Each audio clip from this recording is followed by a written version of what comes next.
Assalamualaikum warahmatullahi wabarakatuh. Halo teman-teman, apa kabarnya hari ini? Semoga semua dalam keadaan baik dan sehat ya. Sebelumnya, perkenalkan nama saya Dewi Mutiara Kaila. Saya dari jurusan Pendidikan Ilmu Ekonomi kelas C.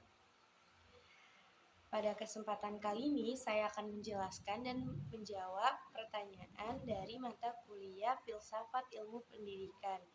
Tugas ini disusun guna memenuhi tugas ujian tengah semester atau UTS. Yang pertama, jelaskanlah arti filsafat dan makna pendidikan dari sisi kebahasaan.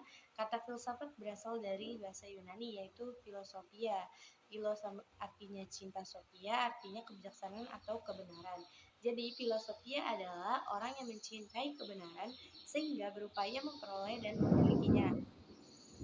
Kata filosofia ditransformasikan ke berbagai bahasa. Dalam bahasa Arab disebut falsafah. Dalam bahasa Indonesia disebut falsafat atau filsafat. Dalam bahasa Belanda dan Jerman disebut filosofi.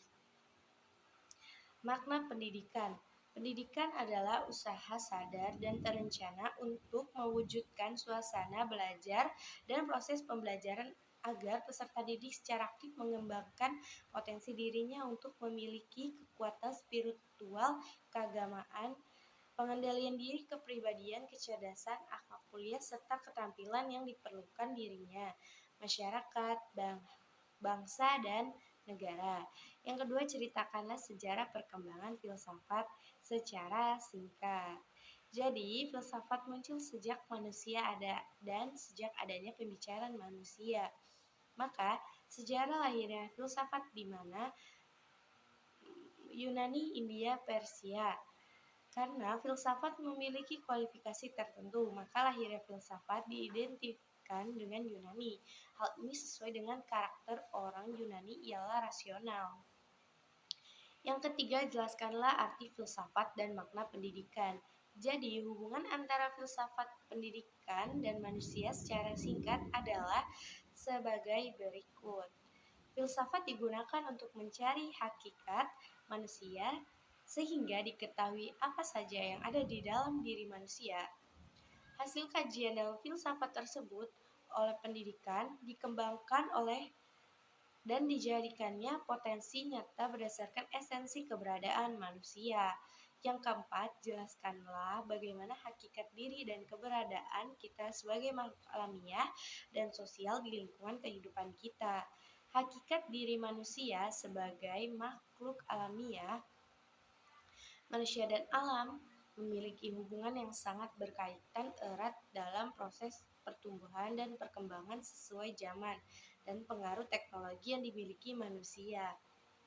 Manusia alamiah lebih cenderung memanfaatkan apa yang ada di alam sekitarnya karena mereka lebih berpikiran bahwa apa yang dibutuhkannya sudah ada dan sudah disediakan oleh alam semesta ini.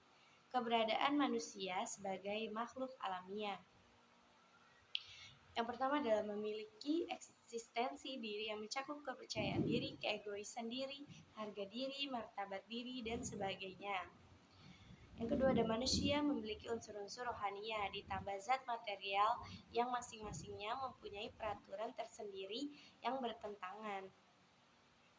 Manusia merupakan penjumlahan dari beberapa kemampuan tertentu yang masing-masingnya bekerja secara tersendiri seperti kemampuan vegetatif atau sensitif dan kemampuan intelektif.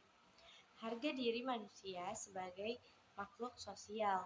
Manusia sebagai makhluk sosial pada dasarnya adalah kesadaran manusia tentang status dan posisi dirinya adalah kehidupan bersama, serta bagaimana tanggung jawab dan kewajibannya di dalam kebersamaan. Setiap manusia cenderung untuk berkomunikasi, berinteraksi, dan bersosialisasi dengan manusia lainnya. Hakikat manusia sebagai makhluk sosial akan membentuk kaidah perilaku serta bekerja sama dalam sekelompok orang yang lebih besar. Keberadaan manusia sebagai makhluk sosial. Kesadaran manusia sebagai makhluk sosial memberikan rasa tanggung jawab untuk mengayomi individu yang jauh lebih lemah daripada wujud sosial yang besar dan yang kuat. Hakikat manusia sebagai makhluk sosial akan membentuk kaidah perilaku serta bekerja sama dalam sekelompok orang yang lebih besar.